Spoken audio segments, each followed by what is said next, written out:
You're listening to an Airwave Media Podcast.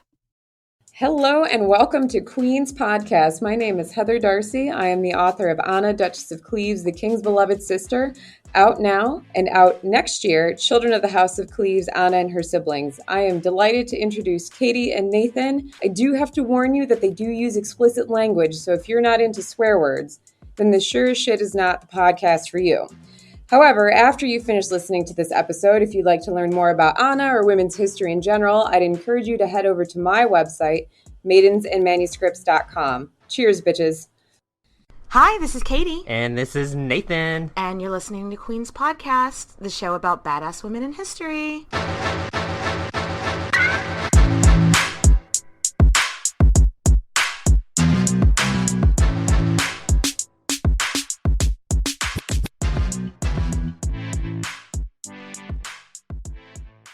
Oh my gosh, Nathan, this is our season finale. Oh, finale. Hey ho. And, I mean, this is part one of a two-part season finale, but it is the beginning of the end of the season. Yeah, you're stuck with us for at least one more week. Yes.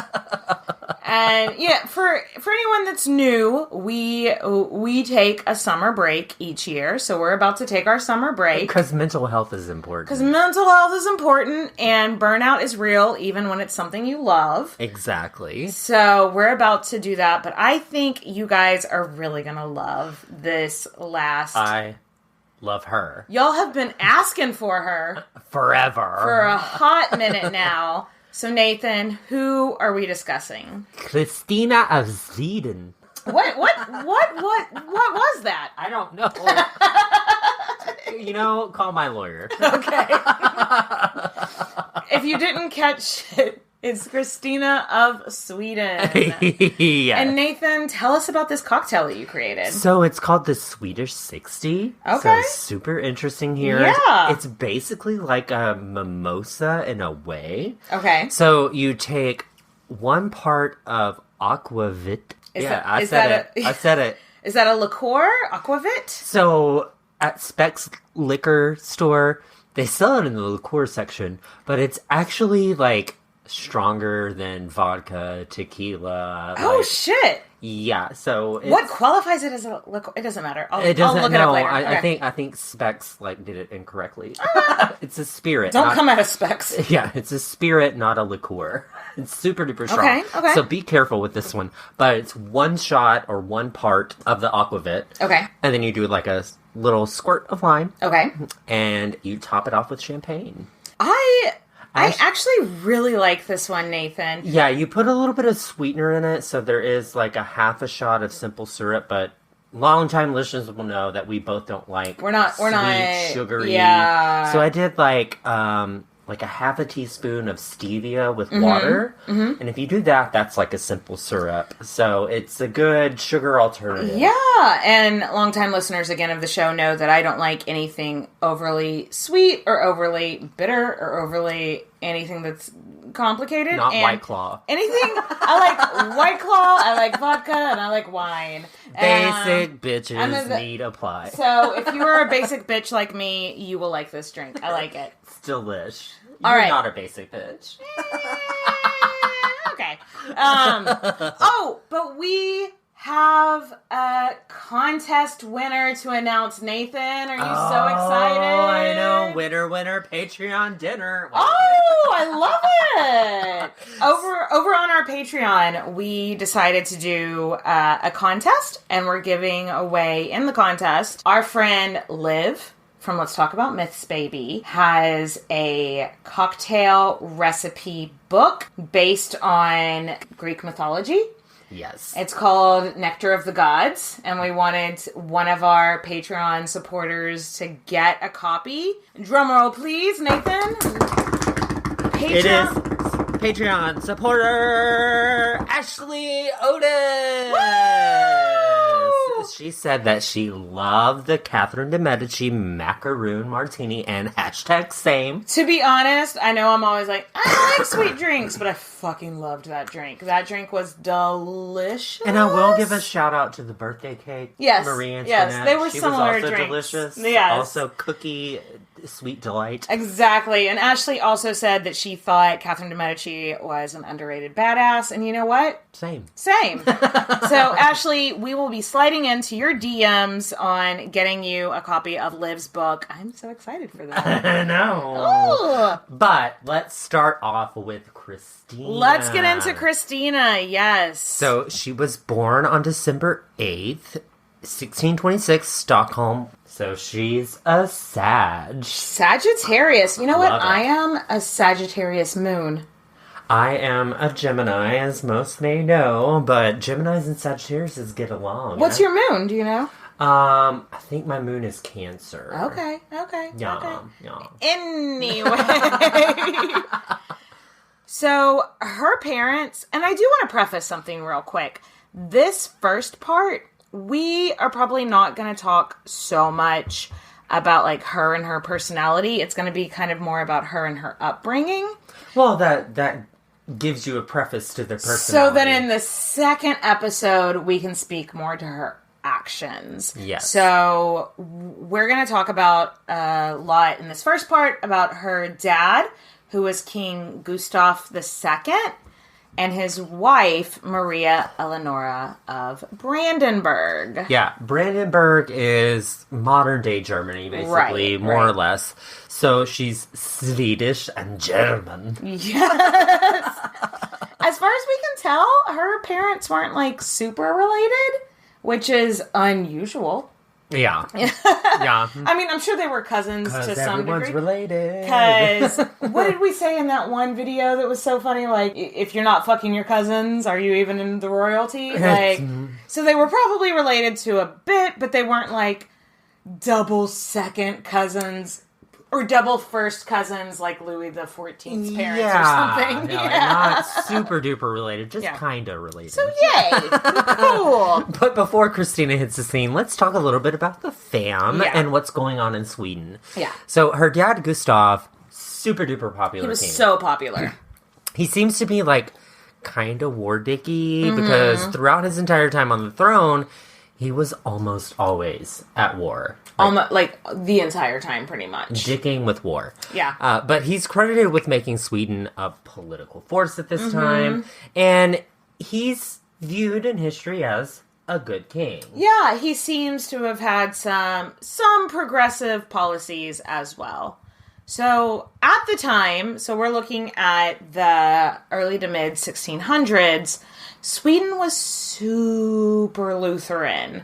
So when the young king was ready to get married, he started searching specifically for Protestant noblewomen to marry. And he landed on the beautiful Maria Eleonora of Brandenburg. Yeah, and her mom was actually super duper against it. It was this whole thing. Her mom was against it. Her brother was against it. Her whole family was against it. But she fell in love hard. Like hard. And basically... Was it long and hard?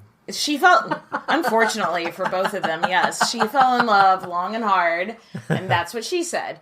And maybe that would be a fun topic for Patreon about like the drama behind the drama with the mama. The drama with the mama. I think we've done that another time. We've had a couple of drama with the mama episodes, but what you need to know is that it was a lot of drama, and the two of them basically snuck off to get married in 1620. Very Henry VIII of them. It is. Sneaking off to get married to a Protestant. Yeah. Well, they were both already Protestants to begin with. But Touché. But at first, her parents seem to be really happy in this relationship. Everything's vibing. Mom didn't like cold weather in Sweden. She hated the Swedish language, but she loved her husband. I think it's interesting because, you know, German and the other language that she would have spoken would have been like French or Spanish. Those all have like common roots. I bet Latin. Swedish would be hard. Yeah, to jump it's a totally in different. to, Like they put symbols over their letters. It's just and vowels. it just has completely different roots than the languages that she was used to speaking. But one saving grace was that, like many royal courts at the time, the Swedish royal court did speak French. Yeah. So at least she could speak to people, because she hardcore was like, I'm not going to learn Swedish. But I mean, at the same point, you would think, why ain't you learning Swedish, girl? I know. That's kind of like, everyone was like, okay, well, I guess you really don't need to learn Swedish to learn to speak to the people around you, because they're all at court, they're all royals, and so they all speak French like you do as well. But also, like, maybe try to give the little bittiest fuck. You know? The little bittiest fuck. Yes. It seemed rude. New merch. New merch. Why not try to give the little bittiest fuck? But no, a lot of people, like, they were like, well, she seems a little bit rude. Yeah, well, I mean, I can totally get that. She's like, I don't want to do that. But then they were like, but the king is happy. They seem to be in love. Who cares? Yeah, exactly. Yeah. So she's big and pregnant, so she gets pregnant. Right away. Yeah, like, boom, she's knocked up. But King Gustav goes back to war dicking. He lives most of his life at war. Yeah, and while he's away, she gives birth to their child. First child, a daughter. Maybe she'll be a part of this episode. But no, boo, she dies. Oh, that's I right. know. That's right. She has a stillborn daughter, and this changes Maria Eleonora's personality forever. Forever. Yes. Well, it's very sad. I know. Any woman losing a child is Anybody losing sad. a child. Yeah. Yeah. And like, so she had always been a little bit particular and a little bit snobby and a little bit hoity-toity. And after she loses that first child, it gets a lot worse. Like, she just becomes so much more isolated and depressed. As one would. After, like, a miscarriage. So yeah, exactly. So it's impossible to diagnose people from 500 years in the future. Because we can't talk to him. But it seems like most experts believe that she was probably suffering from some kind of postpartum depression. She probably had some other mental illnesses sprinkled in. She probably already had some... And we've also talked about, she was like a teenager when they got married, and we've talked about people in the past that it wasn't until a certain age that their mental illnesses kick in. Well, that's true. Caligula, Henry VIII, whatever. And so it's quite possible that she maybe already had some pre-existing conditions that were laying low, and then that, with the postpartum depression, just erupts into a sadness volcano. Sadness volcano. Yes. That's what I'm gonna feel like anytime I'm depressed. Anytime I'm depressed from now on, just like, Katie, what's going on with you? I don't know. I'm just on a sadness volcano. I just need some alone time. Spewing hot lava. All over, yeah. But also, it's a lot of pressure to have a child. Right. And be a royal. Hello. Right. On top of the difficulties, you have to have a healthy baby. Right. Not only that, a healthy baby boy. If right. we're being honest. So there's this pressure. There's this whole under other pressure. But so the thing is, if Gustav died without an heir, the next in line is his cousin, who is the king of Poland. Oh, and Poland is just problematic. They are at war with Poland right now. And they've been at war with Poland for like 25 years. So under pressure. Yeah, it's not ideal to give the keys to the country to someone that you've been at war with for almost 30 years. You know what I'm saying? Yeah. But Maria Eleonora got a little bit difficult. She got a little jealous. She was a wee bit jealous. A lot of bit jealous. She already was difficult because she had depression and trying to understand someone that has depression from someone else's standpoint is always difficult, but then after this, she just got mean. Yeah, it seems like she just got sarcastic and, like, unrealistic, unpleasant. Like, nobody wanted to be around her. And she would, like, start fights with her husband in public. And Gustav Gustav, he was a war dick, so I don't necessarily love that about him, but he honestly seems like a nice man. Mm-hmm. And so he was never going to yell back at her in public. So he would just take these public beatings from her, and he would just be like, sure, babe. You know, like, and it just put their whole family in this horrible. It's that awkward couple that you're around where somebody just like berates their spouse or loved one, and you're like, oh, poor dude. You know, you say that's like something that I don't have any friends that do that. No, but I've seen it before. Oh, well, bless and it's him. like, stop. That sounds horrible. And her husband wasn't like flaunting affairs in front of her, wasn't like openly doing things like French kings do. Yeah. Yeah, so Mama's health didn't really improve over the years. Over the next 3 years, she had 2 more kids and another stillborn kid and another daughter who died before her first birthday. She's feeling cursed. Like, she probably feels like she's a little bit cursed.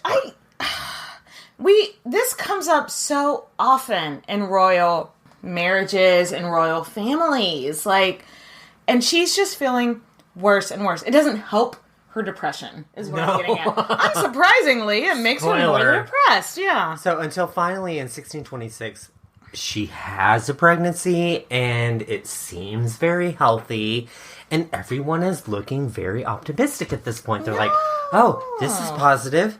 Even the king at this point is like, oh, this is going to work. It's going to work. So he stayed home, didn't go back to his war-dicking ways. Right. Just hopes that all of this pregnancy and this birth is going to go A-okay. Yes. So imagine Maria Eleonora's absolute relief when she was told in December 1626, after giving birth, girl, you had a baby boy. Oh. She was like, baby boy, you know my mind, fulfill my regency. Yeah, she's ready for it. This is like years of difficult births. Exactly. Stillborns. Yeah. Like, she's having the worst time of her life. She was ecstatic. I have given birth to a boy. Oh my God, tell the king now. And the midwives run outside and are basically like, oh my God, you have a baby boy. Baby boy, you are my mind, fulfill my regency. Exactly. We did it, Joe. We did it. But it wasn't long after that they thought that it was a baby boy. And they're like, rewind. It's not. So, since this is a story about Christina of Sweden and not Christopher of Sweden, yes, you've probably already figured out the baby boy was not a baby boy. And he was not on your mind. Maybe a little bit on my mind. She's still going to fulfill your regency. Yeah. So, if you haven't listened to Queen's podcast. If you haven't listened to Queen's podcast, we like women. So, a couple of things. Here's some theories. Some, like, why? Why did they think it was a boy? One is that maybe the genitalia was ambiguous. And what Katie means by that is like a big clitoris. Like I don't know. I'm not a doctor, so I don't know what ambiguous genitalia means, but this happens to people sometimes. Yes. So maybe that's what it was. Being intersexed. Yes, she was is intersexed. Something very common, but her body was exhumed much later, and they really couldn't tell, then. They were like, we don't think so, but like, how can you actually tell when it's skeletons? I don't know. From what I've read, the experts don't believe that she had intersexed or ambiguous genitalia.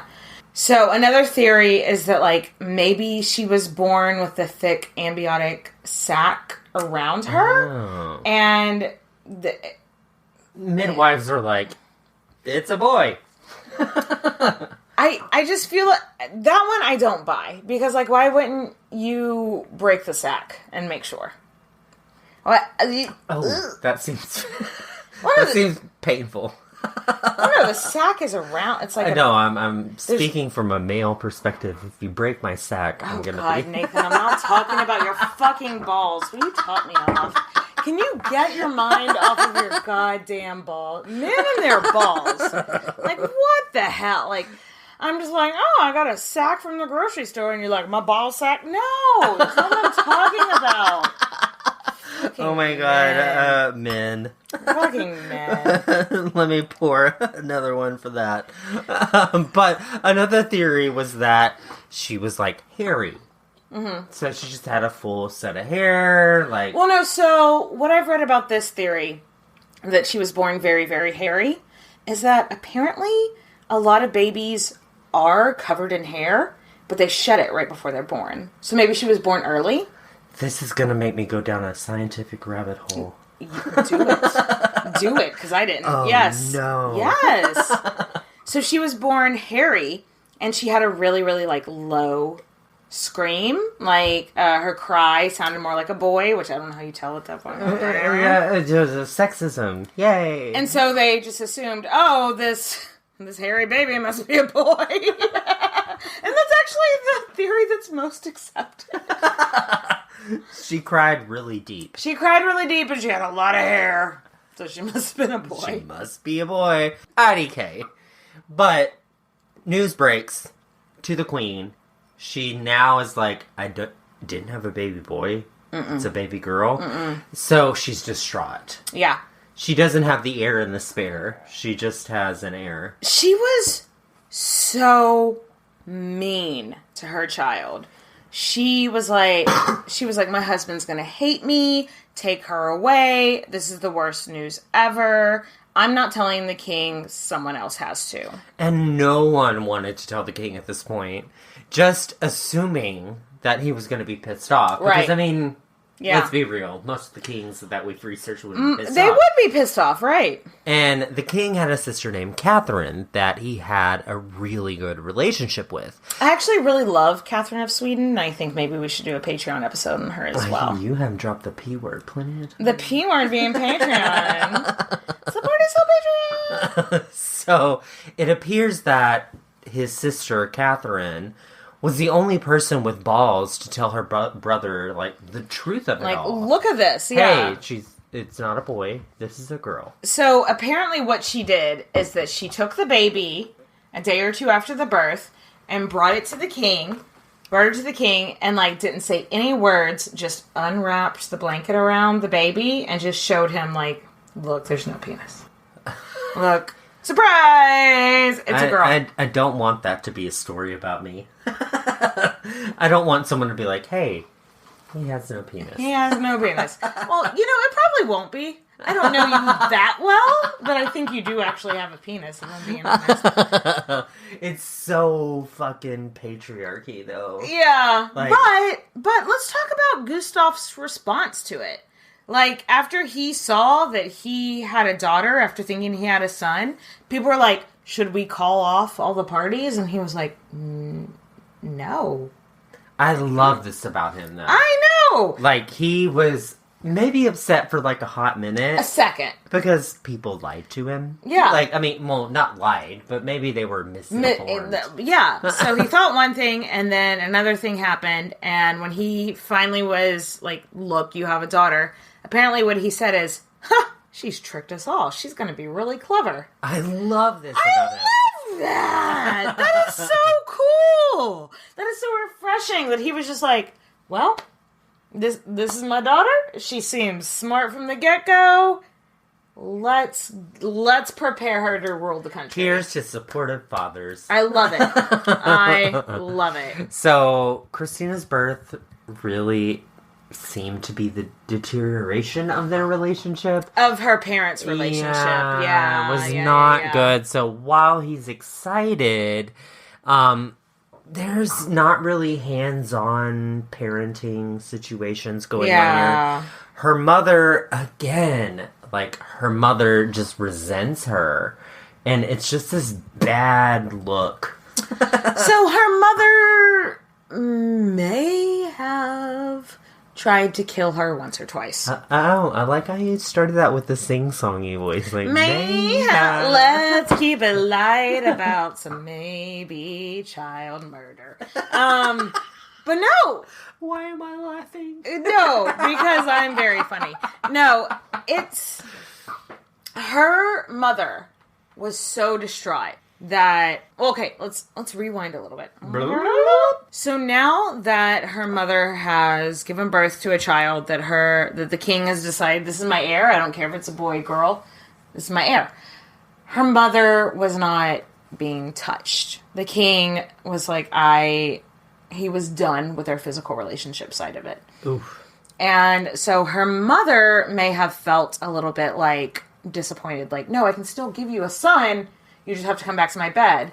And a lot of weird things happened in Christina's life that may indicate that her mother was trying to kill her. Yeah, she may have dropped her two times. Two or three times. There was one time when she was laying in a bed. She was laying in a bassinet, and a beam from the ceiling fell on her bassinet. Oh, that's problematic. She fell down the stairs when she was a child. That seems like an abusive statement. So there's at least she just fell down There's the at stairs. least 4 times where Christina was severely hurt as a child and that she survived. However, she did develop, when she fell down the stairs, her collarbone broke and it didn't heal right because we don't...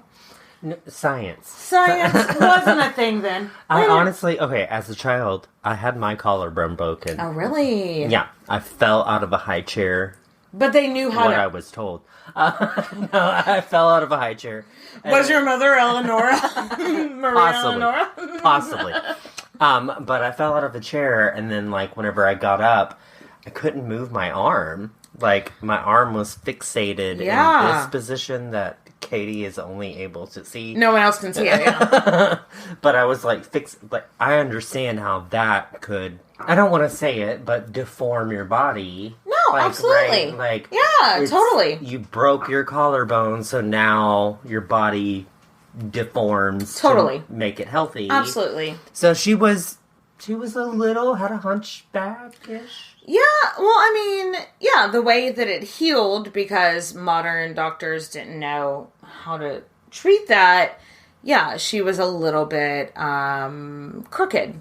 Yeah, and we have no idea if this was an accident. And if it was truly an accident, or if it was an accident in bunny ears. Yeah, we don't know. Yeah, we don't know if Mom was, purposely trying to kill her or not. That's a fun side note. Oh. But that's the rumor. And that's what a lot of people believe at this point. And her mother was unwell. She was not a mentally stable person, so... I'm not saying, I'm just saying. On one hand, I do feel really bad for her mother. Because I feel bad for anybody that has mental instabilities and doesn't have the support system to get you through that. But on the other hand, spoiler alert, this is a reoccurring situation in their relationship. Yeah, because despite her mother hating her, her dad loved her. Well, good. Somebody did. Yeah. 5 O's. Loved her. Her dad was obsessed. And he was obsessed with her. He was going to make her the best ruler. He was going to go do military drills with her, get everything on point. This is giving me Amina vibes. It's giving me a little bit of Amina vibes. Yeah, absolutely. Not the movie. Not the movie.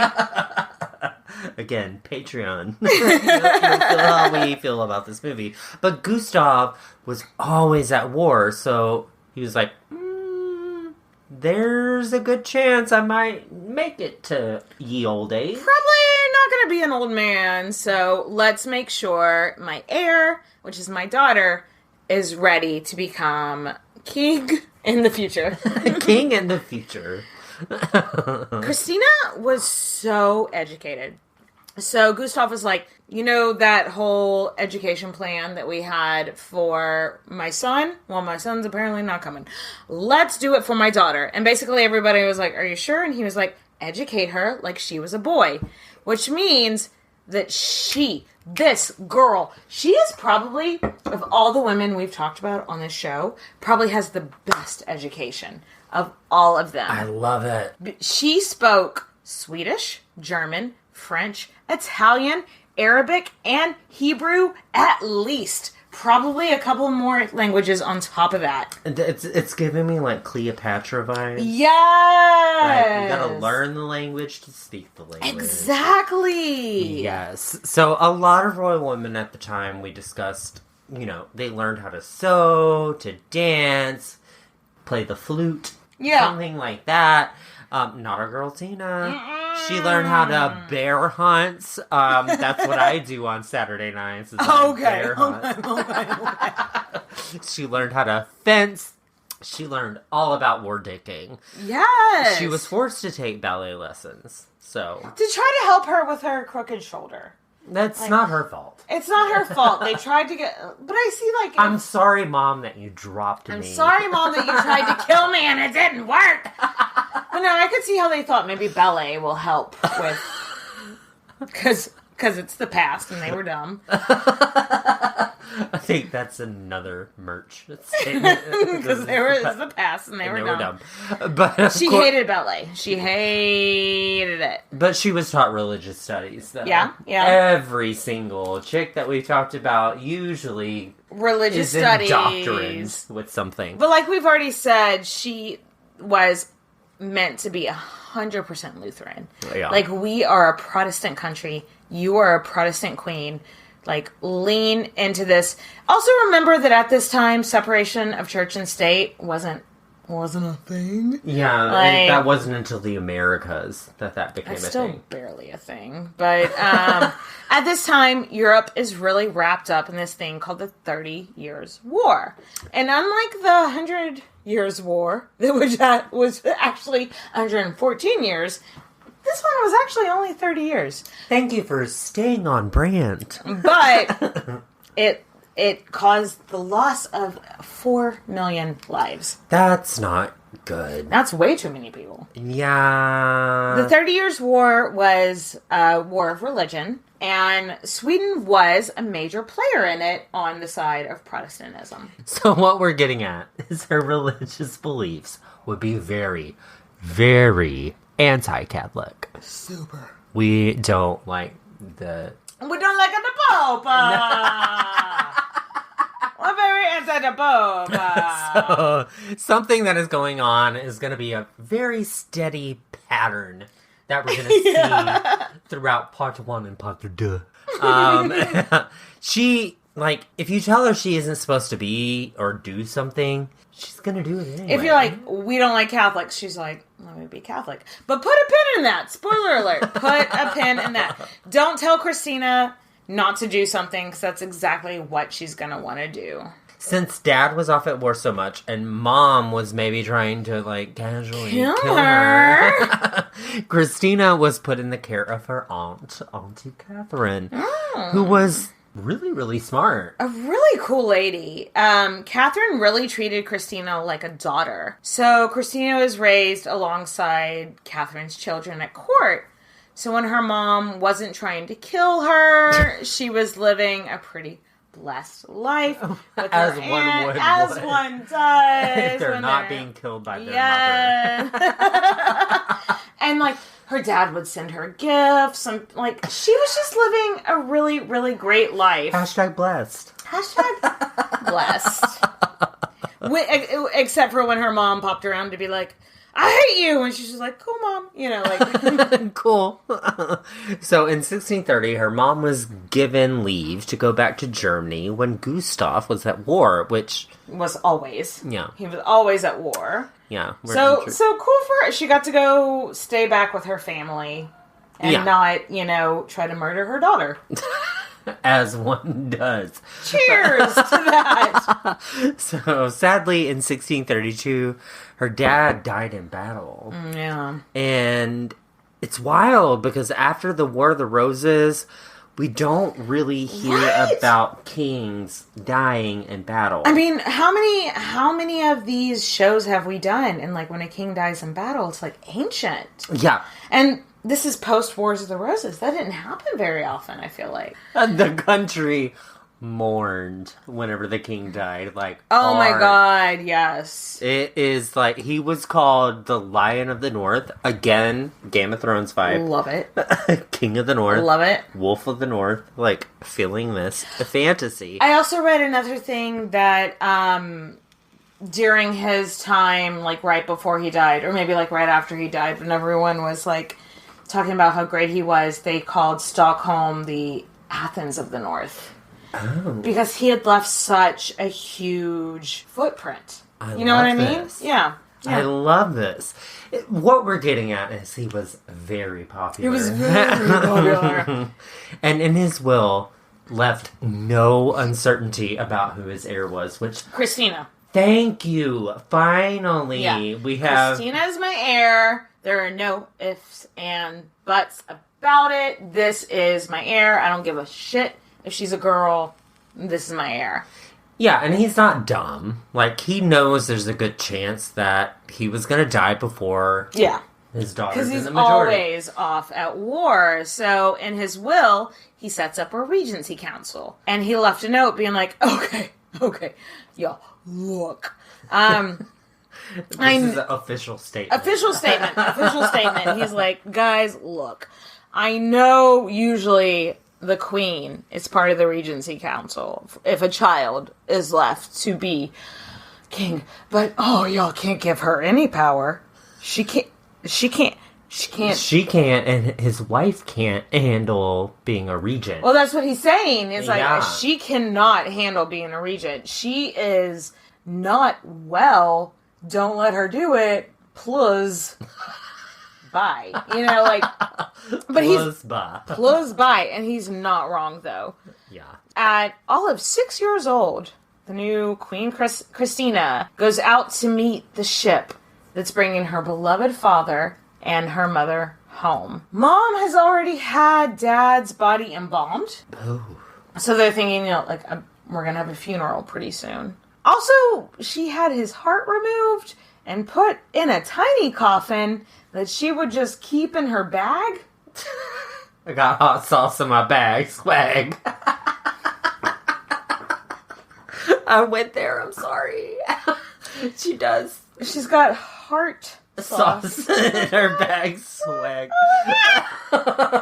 So, upon arriving back to Stockholm, Christina's mom is obsessed with her now. Oh, she's like, you're the only thing left of my husband. You're the only thing left of me, so I have to... It was a really, really weird form of grieving. No, I don't mean to say weird, but you know what I mean. Like an unconventional form of grieving where now she was like, this child that I've maybe tried to kill, allegedly, I am super into, like... This is not awkward at all. Maybe a little bit. Maybe a little. So she gives her some alone time with her daughter. Yeah. And then after the funeral, we'll just get back to those matters of state. Right. And prepping her to be a good ruler. And another name that you may need to know out of all this story is Chancellor Axel Oxenstierna. Sure. So, basically, until Christina reaches adulthood, this Axel guy is the guy that's, like, running the show in Sweden. Yeah, we're just gonna call him Axel from now on. Because you don't want to hear us try to say that last name. We couldn't do it once. You don't want to try to hear us do it again. Part duh. So, Queen Maria Eleonora goes to Axel and is like, yo, what's my role in Christina's regency? Like, what is this gonna look like? Right. And Axel's like, oh, honey, no. We don't do that in Sweden. Mothers aren't allowed to be in the Regency Council, which is a big fat lie. It was a huge lie. King Gustav's mother, because King Gustav, Christina's dad, became king when he was 13. And his mother was a huge part in the Regency. But because of Maria Eleonora's, like, brain, the way her brain worked, insane in the membrane, they were like, no, women don't get to be part of the Regency. And she just said, okay. and, like, never questioned it, and they just all kind of moved. And honestly, I think it was kind of a good call. Yeah. And Maria Eleonora took her daughter, who she didn't fucking care about. Until now. And she takes her into seclusion with her. And she was like, okay, girl, we're grieving. We're grieving now. This is a look. We're about to grieve. We're about to put on some black. We're about to grieve. Yes, absolutely. Your dad's here. We're grieving. Excuse me, what? What do you mean my dad's here? I know. She had, so Mama Christina had, like, Dad's embalmed body in her room for 18 months? 18 months! A year and a half! I'm walking into her room thinking I'm gonna get a booty call, and I'm like, what's that smell? No, I can't imagine. It was nice. And every morning, she would make Christina kiss her dad, good morning. And every night, she would make Christina kiss her dad good night. I can't fucking do it. What the actual fuck? This family, can you imagine this family in modern day therapy? Like, that's horrible. Like, also, Christina's whole life was put on hold for a year. Yeah. A year and a half. So she's still at the palace, and I'm sure she's still hanging out with the aunt that was actually a good person to That her. was actually a good role model, yeah. And I think she still continued to have some sort of an education at this point. But for a year and a half, her main life was filled up by, like, sadness. Let's pray over this dead body. Oh, it's terrible. I can't. cannot describe to you what Katie's face looks like right now. How? Your life for a year and a half is just hanging out with your dead dad and a mother, and then, like, you're even trying to tell your mother, like, hey, maybe we should bury him. Maybe we should move on. And she's just like, that just seems horrible, so bad. Yeah, horrible sandwich, like, for sure. Oh, a big old Subway sandwich full of horrible, absolutely. They keep going off the deep end at this point. And Mama had said that she would be buried when her husband was. So, wait. So, are they thinking that, like, she's gonna schmooshide? You know, like, what? And I guess that after, like, 18 months, Axel came to her and was like, look. No. Unfortunately, baby girl, what is you doing? I'm sorry to inform you, it looks like you're not about to die. So we need to bury this dead corpse that's been in your room for 18 months. So he came in and was like, girl, you're not going to die anytime soon, so we got to bury this dead body that's in your house. Right? This story is so wild. It's so ugly. So you need to bury the king. We need to move on with our lives. Right. So, okay. Life is going back to normal, so let's take a quick break. I think this is a good time for a quick little break. We're going to top off our drinks, and we'll see y'all in a minute.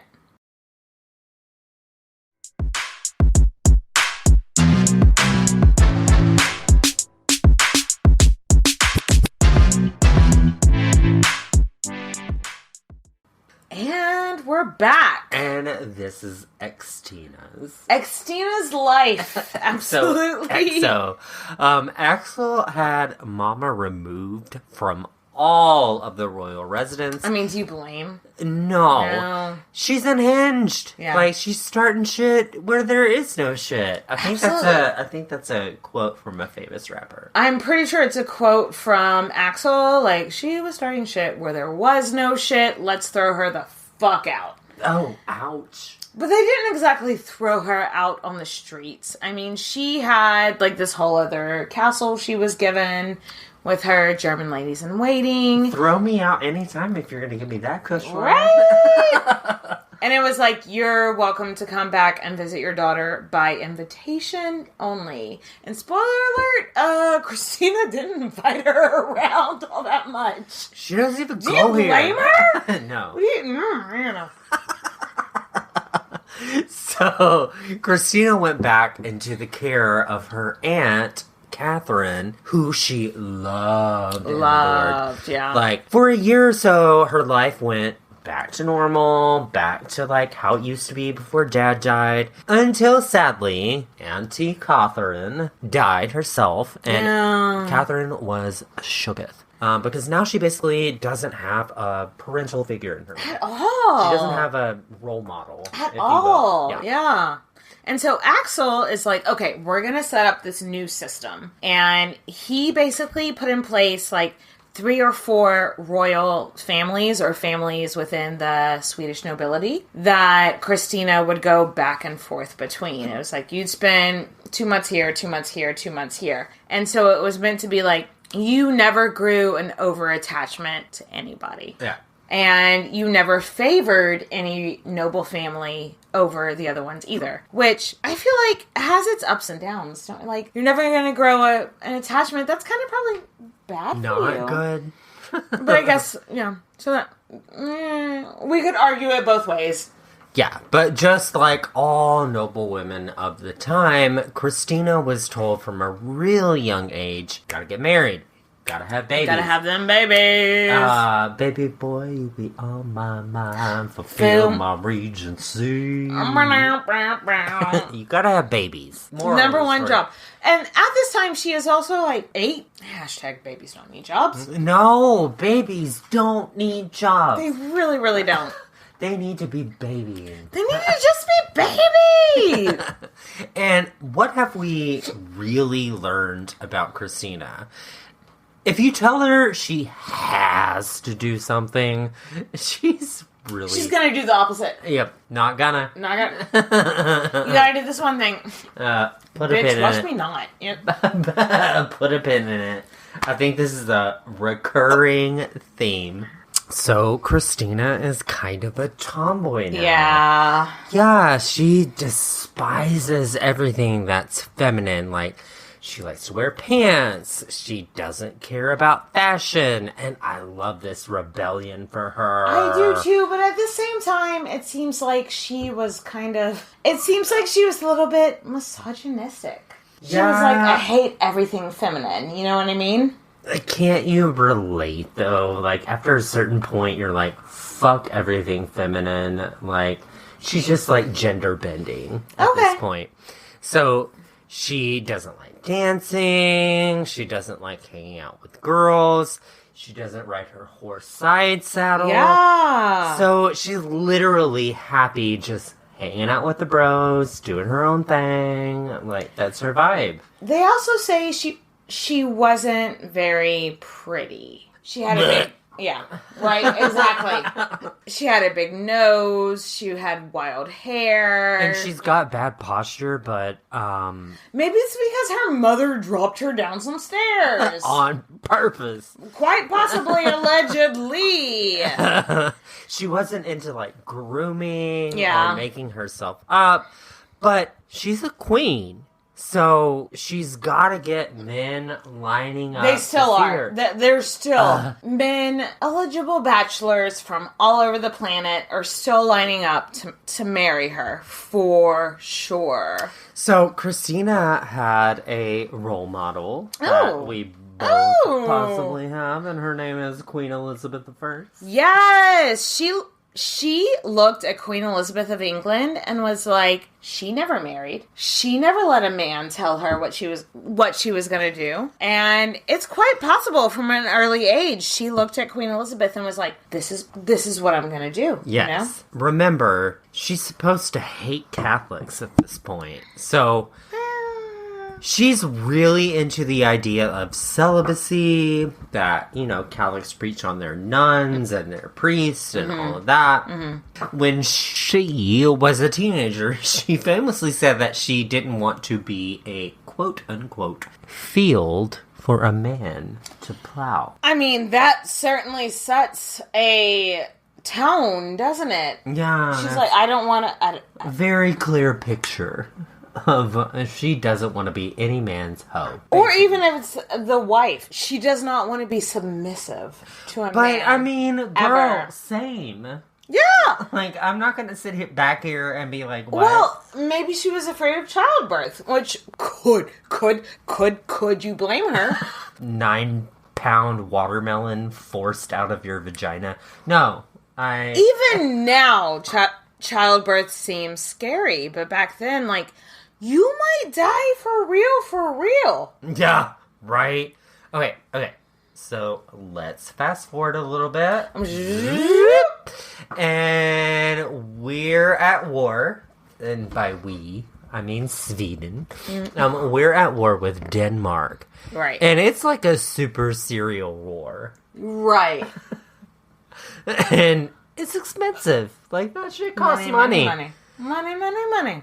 So it seemed that it was going to be in poor taste to have this big, expensive coronation at the same time you're having this big, expensive war. So, I mean, it makes sense. Like, men are dying out there. Maybe you should scale back a little bit. Right. So, I'm not mad at it. Like, seriously, not mad.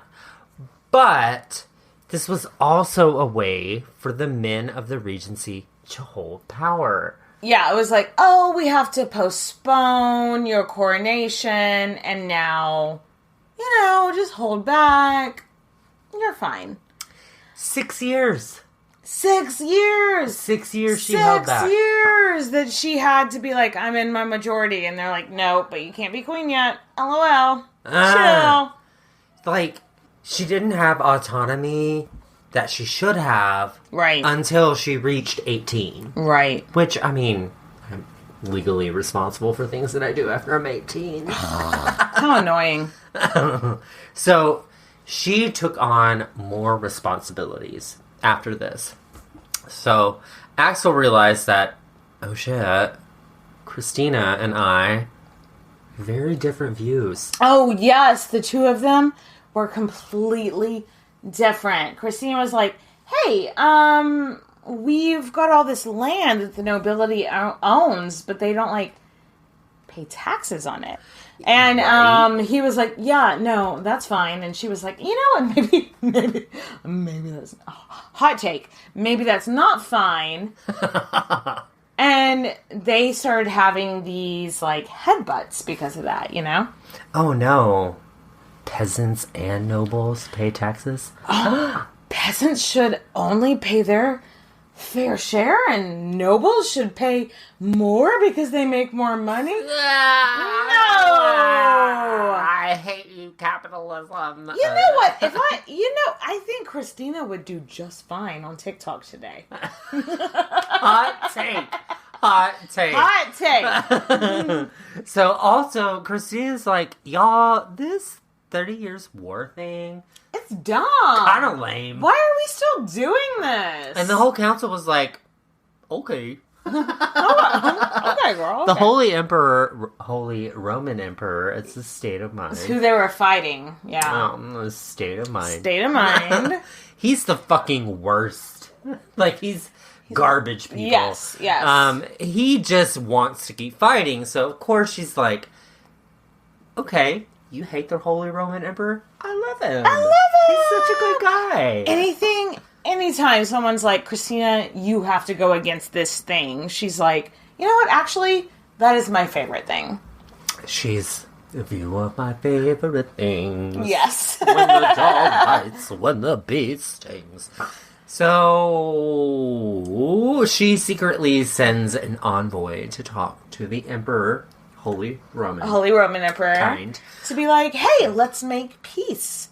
And when Axel found out about it, he was pissed. That's an understatement. Do you blame him for me? I mean, honestly, if, like, someone that you're working with goes behind your back and you find out, you're going to be pissed. But I think she was just like, I want to end the war. We don't want any more war. Let's end it. But yeah, Axel was pissed as hell. And I mean, Christina's like, you can't postpone my coronation. Right. Forever. She was like, you're pissed? Fine. I don't fucking care. Yeah. It was very much I'm going to do what I'm going to do situation. Yeah, and then she ended up appointing a peasant as her fucking... Whenever she sends an envoy to go talk to the Holy Roman Emperor about imposing peace, it was a peasant. And then when he came back home, she gave him... Ye old peasant. Ye old non-peasant, what's the word I'm looking for? Presents? Presents for the peasants. Presents for the peasants. Gifts, gives him land, gives him money. The whole council is nervous that she wants to set up a council that likes poor people. How dare she? Yes. The lion, the witch, and the audacity. Yes. Like, seriously, she's hell-bent on ending this 30 Years' War. She wants it done. Yeah, she's ready for peace. Like, she wanted that. She wanted her coronation. Yeah. Coronation station. But either way, the war that killed her father was done. It was done, yeah. Cut off. It's done. Like, my dad died. This is cool. I don't think she gets enough recognition for ending the 30-Year War. It wasn't just politics, though. That was on Christina's mind. In Christina's memoirs, if you're nasty, she really only mentioned women when she's comparing herself.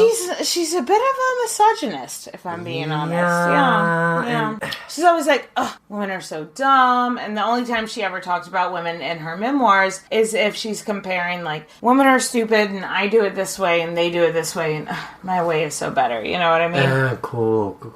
Go. But in 1644, she met a girl. A noble family sent their 15-year-old daughter, which... It's young. It's young. This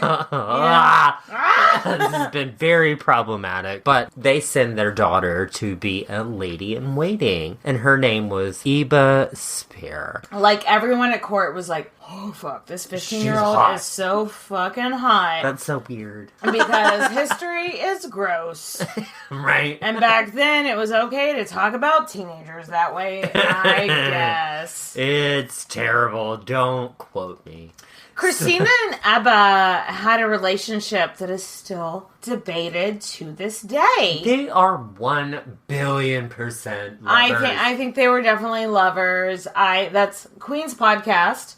Official statement is that we think they were lovers. A lot of people have speculation one way or the other. Letters between the two survive that feel like love letters, you know? I mean, we've talked about this, though, like, in history, like, they use very flower my heart along. Women have always, throughout history, sent each other very lovely love letters, which I also get. Lovely love letter, which I get. Like, I feel like if I was writing my best friend a letter, maybe I would be like, oh, "You're so beautiful," just because that's how we talk to each other, you know. Whatever. But this was a little bit extra stepping. Yeah, you know what I mean? And in extra stepping, I mean, she called her bedfellow. Okay. So back then, but in this time in the world, there was a thing going on called the Little Ice Age. So, like, global warming. Yes. Everything was much colder. And so just about everybody everyone shared a bed because of that's warm, what happens in my warmth. household. Okay, Nathan. But no, because the body warmth. So they're going to share a bed because of that. But their relationship took a step beyond that, in my opinion. So yeah, she would introduce people like, this is my bedfellow. This is the person I share a bed with. She keeps my bed warm. But then there were also stories where she would be like, isn't she beautiful? You should see her body. So no doubt. I talk about how beautiful my friends are all the time. My female friends. Say that again, Kitty. I talk about how beautiful my friends are all the time. Okay. But there's very few accounts where I'd be like, but look at that ass, you know, like. But you have friends that you would say you're beautiful, but you're hot. Taking it to the next point of but look at her body seems a little bit extra. Something else was going on there, and that's my 2 cents. Did you call on me their extra? relationship? No, I call myself extra. Yes. So that's facts are facts. That is my 2 cents on this relationship. So let's wrap up this episode because we've got a whole second episode where we're going to talk about so many more things that went on in her life. I know. So she's making political moves. Yes. She's got a girlfriend. She's making money moves. Money moves! And in 1650, she finally has her coronation. Yes! All right, so we're going to end that here, and next week we'll pick up on this. So let's cheers. Cheers, bitches! That had a really nice ring to it. It had it. It like did it like reverberated, yeah.